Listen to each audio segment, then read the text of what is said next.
Alors, les passagers à destination du vol pour le ciel sont invités à se rendre à parc d'embarquement. Ça va fermer incessamment. Alors, qui a déjà pris l'avion aujourd'hui dans cette salle?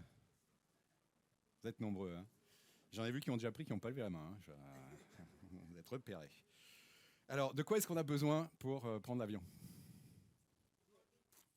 D'avoir une place, donc un billet. On est d'accord. Quoi d'autre?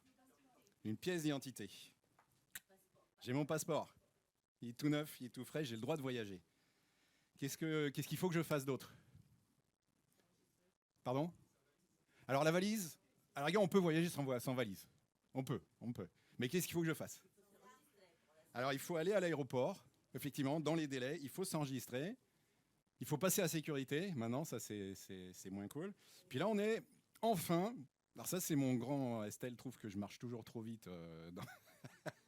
J'ai tellement pris l'avion pour le boulot que j'ai un réflexe, il faut que j'ai passé à la sécurité. Une fois que j'ai passé à la sécurité, ça te rappelle quelqu'un?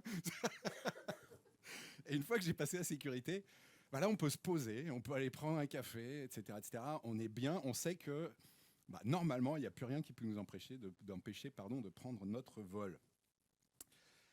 Alors, avoir la foi et décider de suivre Jésus, c'est comme si tu as ton billet d'avion pour le ciel.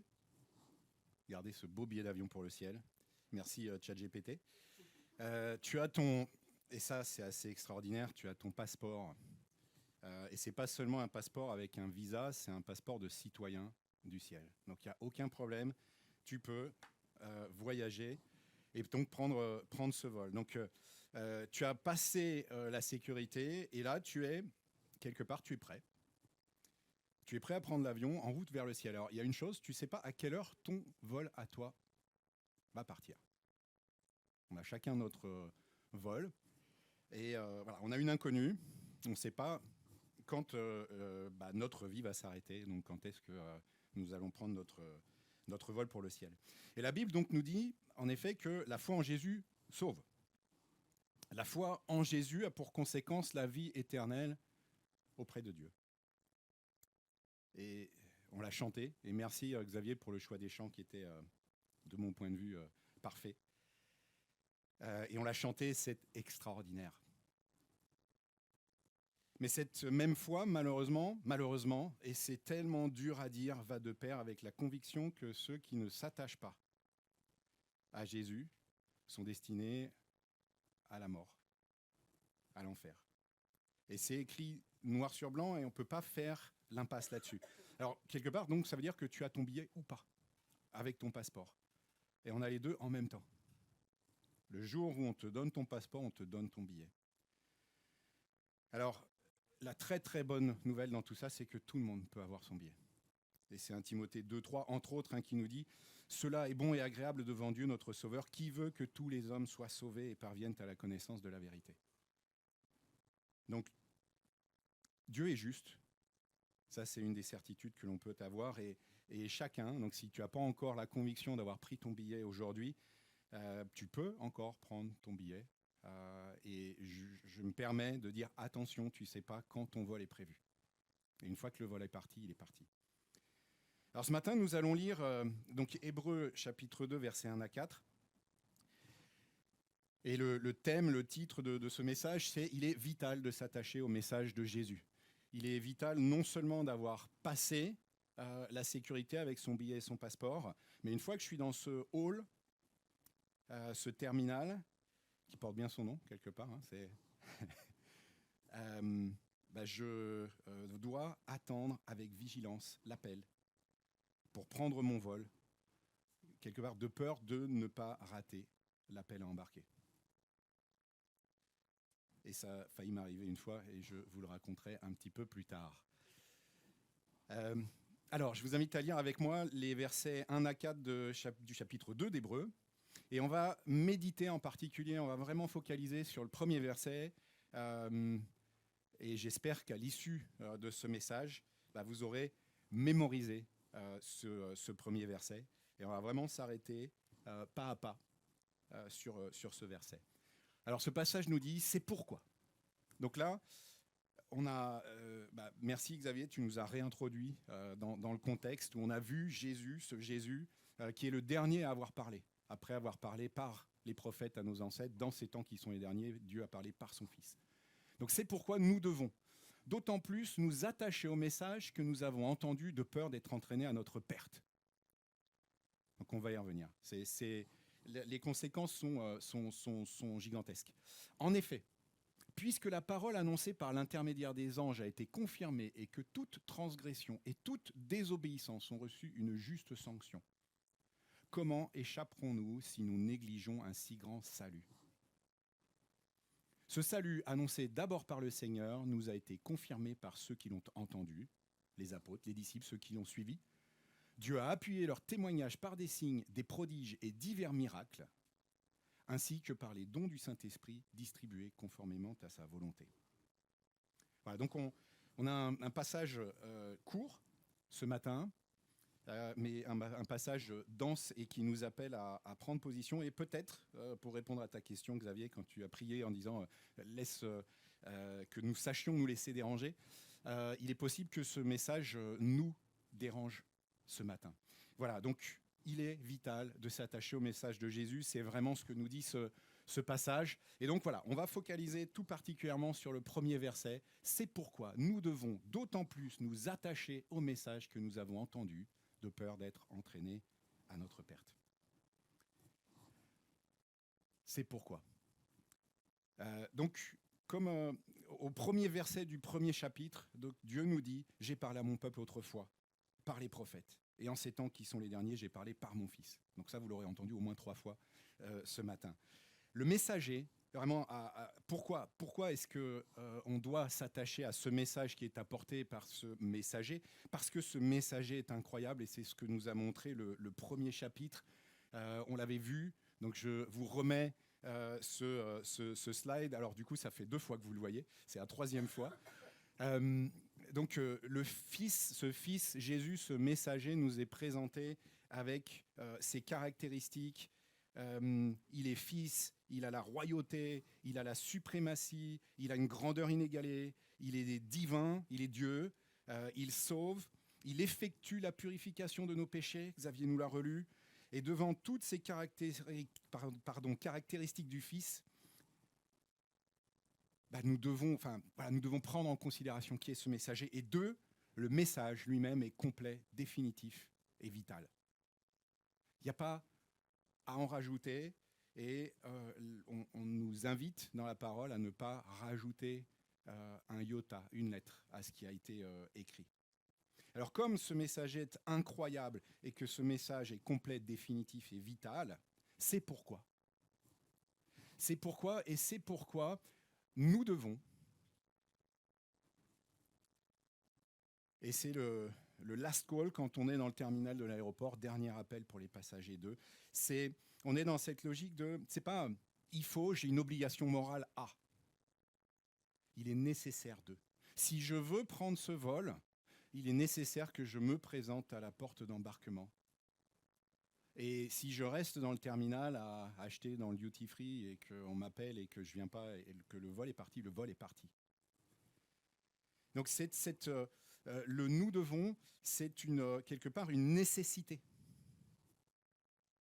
Et ce nous devons, ce verbe qui est utilisé en grec, c'est ce même nous devons qui était que Christ devait souffrir sur la croix, devait subir ses souffrances pour que nous soyons sauvés.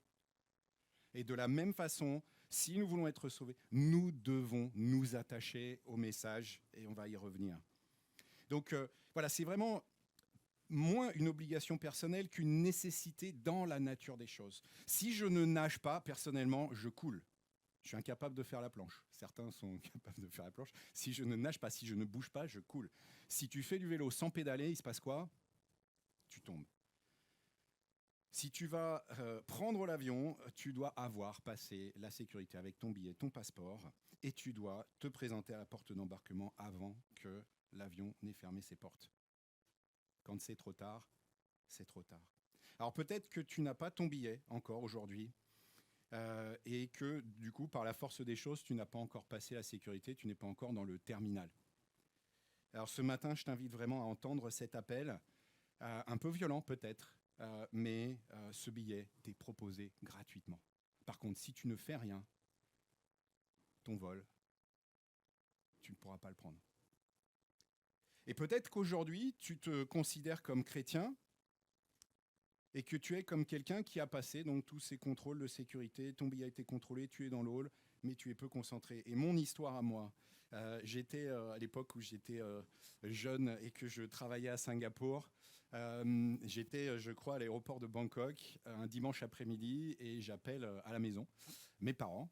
Et alors, il y avait toute la famille. Alors, du coup, j'étais ravi, tac, tac, tac. Il y avait mon petit-neveu, enfin, le fils de mon cousin Nicolas, qui m'avait demandé d'ailleurs si je gagnais beaucoup d'argent. C'était assez. Et alors, j'ai été pris dans ces discussions avec la famille, et puis j'entends des annonces de loin. Et à un moment donné, tout à coup, j'entends Passenger Disabled. Et j'aurais pu rater mon vol. En l'occurrence, je l'ai entendu, et j'ai pris mon sac, j'ai couru, et je suis passé tout juste, pas très fier, de rentrer quand même dans l'avion. Je le dis en rigolant, mais je crois vraiment que cette image de dire, est-ce que tu es attentif? Tu as passé ces contrôles de sécurité, il n'y a rien qui ne peut te séparer de l'amour de Dieu. Oui. Sauf toi peut-être, si tu ne t'attaches pas. Et c'est ce que nous dit ce passage. Donc nous devons, parce que c'est une nécessité, je dois me présenter à la porte d'embarquement. Et donc je dois être prêt, je dois être vigilant, je dois être dans cette attente. Et deuxième raison pour laquelle je dois, finalement, c'est encore une fois, je reviens à l'identité de celui qui m'a adressé ce message. Nous devons nous attacher à ce message. Qui est cette personne qui m'adresse ce message? Réfléchis vraiment à ça ce matin, s'il te plaît. C'est qui cette personne? On l'a chanté et on l'a rechanté ce matin. Et je crois que vraiment, on l'a chanté avec notre cœur. Alors que ce qu'il y a dans notre cœur quand on chante devienne une réalité dans nos vies au quotidien, s'il vous plaît. Et je crois que bien souvent, on est bon pour chanter des belles choses. Et là, on est au culte et on est content de les chanter. Comment ça se traduit dans ma vie demain? Comment ça se traduit dans ma vie cet après-midi? La personne qui nous adresse ce message, c'est le Fils de Dieu en personne. C'est Dieu en personne qui s'est abaissé pour venir à nous. C'est ce Jésus, vous vous souvenez, cette image avec la Trinité, le Dieu le Père, le Saint-Esprit, et puis moi qui suis rattaché à cette Trinité, à cette communauté d'amour par Jésus. C'est ce Jésus qui a quitté cette communauté d'amour pour venir dans un monde qui n'était pas un monde en paix. Israël, à l'époque, c'était un pays occupé. En réfléchissant à ça, je me disais, mon papa est né en 40. Il est né en 40 pendant la guerre. Et quand on voit les images, il y a finalement, je me dis, mais il a eu 4 ans et demi d'enfance, de jeune enfance, où il y avait cette peur. Il y avait cette inquiétude, il y avait cette angoisse, il y avait la pauvreté, il y avait les tickets de rationnement, etc. Jésus est venu dans un temps où son pays était occupé. Et occupé par des gens qui n'étaient pas des tendres. Alors c'est clair que les nazis et les Allemands n'étaient pas des tendres non plus. Mais ce fils, avec sa royauté, sa condition royale, etc., est venu dans un temps, dans une époque où on avait zéro confort. Donc réfléchissons à ça. C'est ce messager-là, c'est cette personne-là qui nous s'adresse cette parole. Et alors je cherchais encore une image pour illustrer et j'ai pensé à cette image-là. Vous connaissez les horreurs des images de la guerre de 14 dans les tranchées, ceux qui sont allés à Verdun, etc., le carnage absolu que ça a été. Ceux qui étaient dans les tranchées, en général, ce n'étaient pas des enfants de bourgeois, ce n'étaient pas des officiers, ou peu. Les officiers, ils étaient derrière. Et c'était vraiment de la chair à canon qu'on avait dans les tranchées. Et de la chair à canon qui était gazée, et tout ce qu'on peut imaginer. Et quand on disait « allez-y », on savait qu'un bon pourcentage allait y rester. Et je me disais, Jésus, cette personne qui t'adresse ce message et qui te dit « attache-toi à mon message », ce Jésus, c'est comme un fils de bonne famille, le fils du général en chef des armées, qui a tous les galons déjà, et qui dit « ok, je vais descendre dans les tranchées à votre place, je prends la place de chacun, vous retournez derrière, en protection, et je vais y aller, je sais que je vais y rester, mais je fais ça pour vous. » Et je vais être dans cette horreur absolue. Moi, quand je pense à la guerre de 14, je me dis, mais quelle horreur absolue. Et on voit les images. Il y a une image qui circule en ce moment sur les réseaux sociaux entre un soldat avant et après la guerre. La personne a le visage complètement défait. Donc ce Jésus a quitté cette communauté d'amour pour venir souffrir, prendre notre condition, etc., mourir à la croix, être séparé. Et réalisons ce que ça signifie pour un Dieu saint de dire je prends tout le péché du monde. Et je suis séparé de cette communion qui est mon tout. Il n'y a pas juste la souffrance humaine. Parce qu'il a eu la souffrance physique et corporelle, c'est une certitude. Mais c'est bien plus que ça, ce qu'il a vécu. Alors comment, je te pose la question ce matin, comment ne pas vibrer? Comment ne pas se sentir redevable? Comment ne pas vouloir rendre hommage? Comment ne pas vouloir honorer ce Jésus et écouter son appel à s'attacher à son message? Comment ne pas prendre au sérieux cet appel? Et remarquons, c'est nous devons. C'est pas tu dois, c'est pas vous devez. Collectivement, ensemble, nous devons nous attacher. Cette dimension, elle est tellement forte. Nous devons d'autant plus, nous dit le passage. Ce d'autant plus en grec, alors je ne vais pas vous lire le terme grec qui ne vous apportera rien du tout. Par contre, ce qui signifie, c'est encore plus fort, beaucoup plus, redoublement, bien plus, davantage, excessif, plus abondamment, au plus haut degré, extrêmement plus. Donc on voit cette notion de pas de limite. Donc sans limite. C'est pourquoi nous devons sans limite nous attacher au message. Alors je vais aller au message d'abord et à l'attachement après. Donc voilà, j'avais oublié que j'avais mis le slide. Donc nous attacher à ce... Oui, parce que c'est lui le messager, c'est ce Messie qui sauve. Donc ce message, c'est l'évangile. Vous le connaissez, ce message, normalement, la plupart, enfin tous, je pense, ceux qui sont dans la salle. La bonne nouvelle de Jésus, c'est Jésus, ce Messie qui sauve. Qui sauve qui? Les hommes que nous sommes, pécheurs et incapables de respecter la loi, donc condamnés devant le Dieu saint. Ce message de Jésus, c'est le message du salut par la foi. Ou encore une fois, il est question de vie éternelle. Le salut, si on parle de salut, c'est parce que si je n'ai pas droit à ce salut, je suis mort. Je suis fichu. Ce message, c'est la suprématie du message de la croix. C'est la croix résout une bonne fois pour toutes le problème du péché. Et cet appel à nous attacher nous rappelle que ce message que nous avons reçu est unique. Encore une fois, il est question de vie ou de mort. Les versets qui suivent nous disent, en effet, puisque la parole annoncée par l'intermédiaire des anges a été confirmée et que toute transgression et toute désobéissance ont reçu une juste sanction. Ce que ça dit là, c'est qu'en gros, alors ça peut surprendre un petit peu, mais que l'ensemble des prophéties, en tout cas, ont été largement inspirées, enfin, communiquées par les anges, et dont la loi. Et la Bible, l'histoire du peuple d'Israël nous montre que quand le peuple a transgressé, il y a eu sanction. Et le verset continue, « Comment échapperons-nous si nous négligeons un si grand salut ?» Négliger. Je crois qu'Estelle, tu as utilisé ce terme négliger tout à l'heure quand tu as prié. Ne soyons pas négligents devant une question de vie ou de mort. Voilà, et donc ce message, encore une fois, est fondamentalement différent de tout ce que nous pouvons avoir entendu. Il est révolutionnaire. Pour les destinataires, ce passage de l'Ancienne à la Nouvelle Alliance est une révolution. J'étais là devant mon péché avec des sacrifices à poser, etc. Et là, tout à coup, j'ai cette compréhension qu'un seul sacrifice suffit. Et que c'est mon cœur qui doit être transformé, ce n'est pas des actes que je pose, c'est un amour qui se connecte à ce Dieu trinitaire. Cette grâce est une révolution. Alors ce message, et on va arriver du coup à l'attachement, ce message nous engage à nous attacher. Donc en fait, on nous demande de nous attacher à un message qui nous appelle à nous attacher. Ce n'est pas juste Jésus sauve, c'est aussi toi suis-moi. C'est Jésus qui t'appelle et qui te dit « Je veux te sauver, mais ça implique que tu me suives, que tu t'attaches à moi. » Attachement radical. Et je crois que le Seigneur sait que nous sommes oublieux et que notre cerveau oublie si nous n'entretenons pas. C'est parfois frustrant. On se dit « J'ai déjà lu ce psaume, je l'ai appris par cœur. » Et puis il faut quand même que j'aille le relire pour me souvenir vraiment. Voilà, on est oublieux. Et c'est pour ça, je crois que le Seigneur nous dit aussi de nous attacher au message, qui nous rappelle de nous attacher pour que nous tenions bon.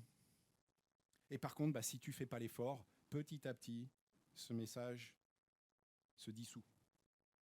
Alors, je te pose la question ce matin, dans quel cercle es-tu? Es-tu dans un cercle vertueux? Tu t'attaches à ce message qui t'engage à t'attacher? Ou est-ce que tu es dans ce détachement tranquillou, mais qui t'amène à du moins, du moins, du moins, du moins, du moins, du moins, du moins? En fait, c'est l'un ou l'autre.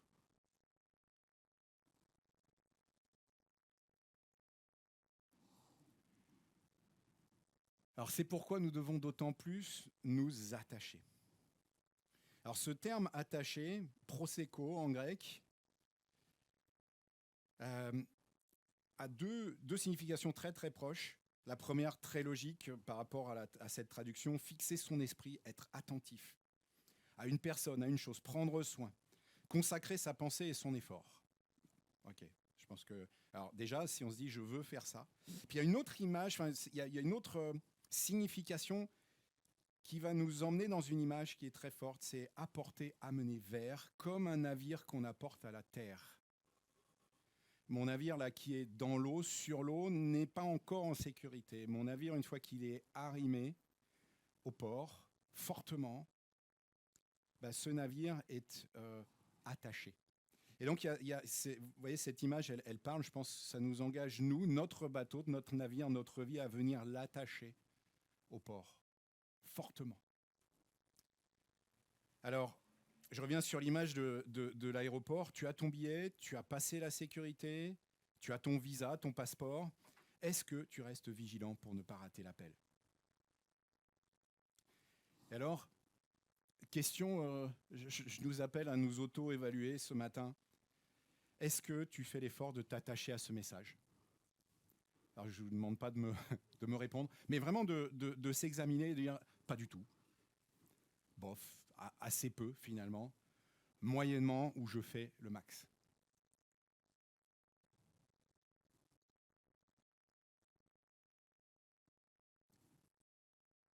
Et je voudrais juste souligner une chose, c'est que s'attacher et être dans cette dynamique de s'attacher, ça ne veut pas dire que je suis parfait.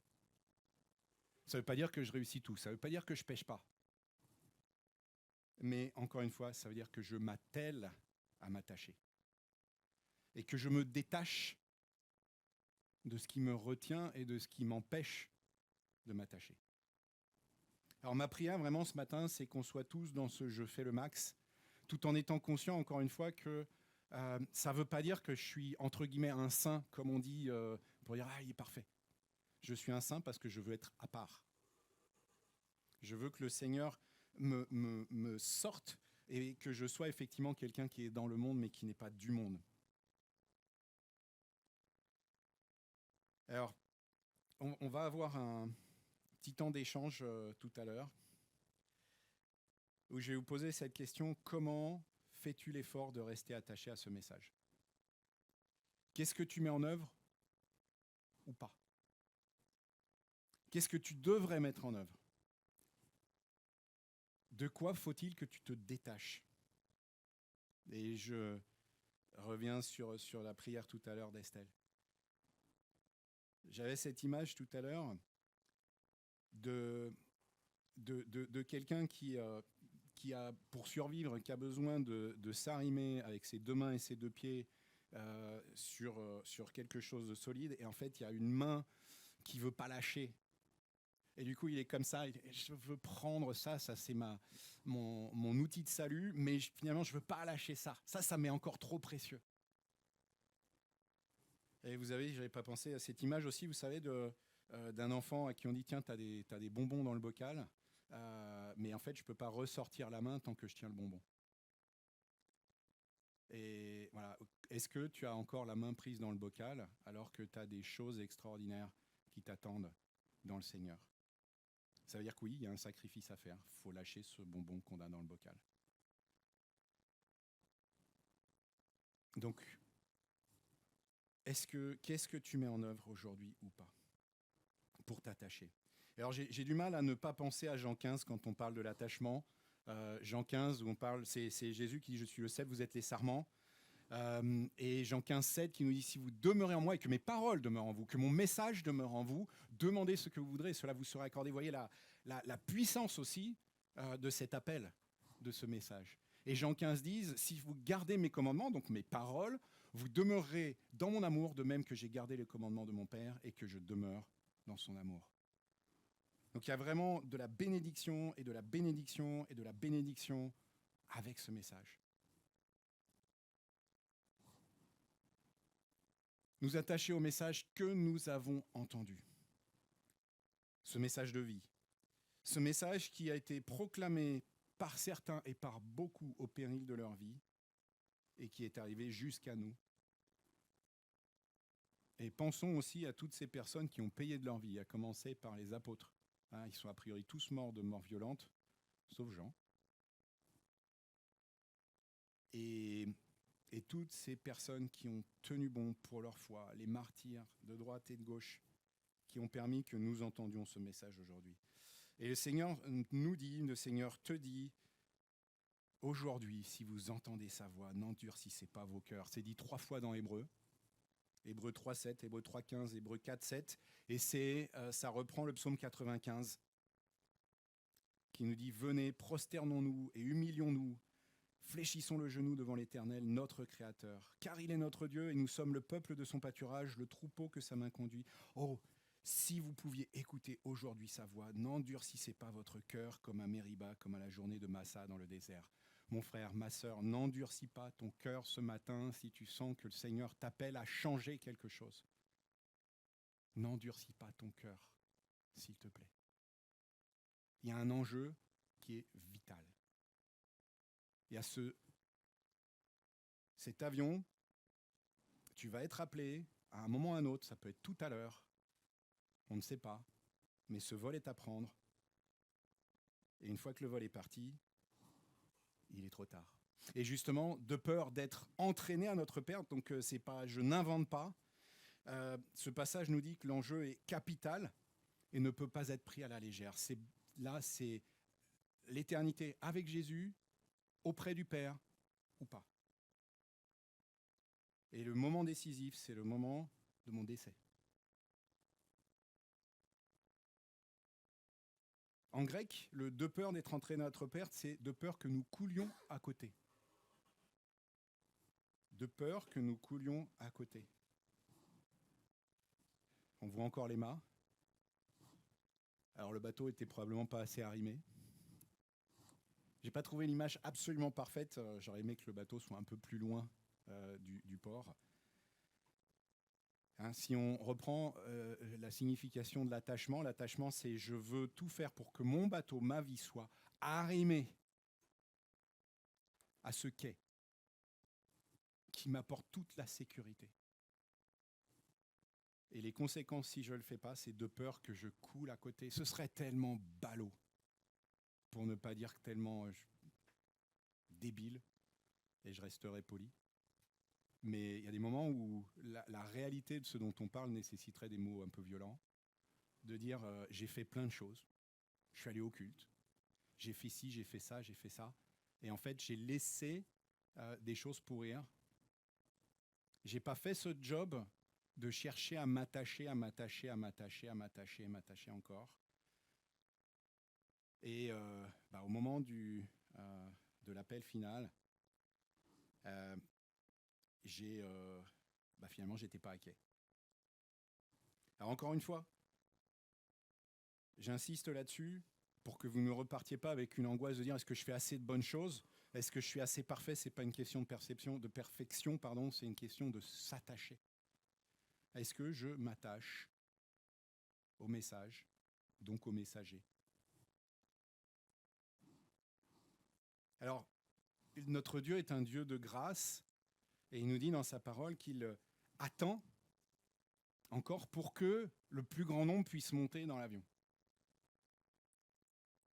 Alors parlons aussi autour de nous, parce qu'il est encore temps, tant que la vie est là, l'avion n'est pas encore parti.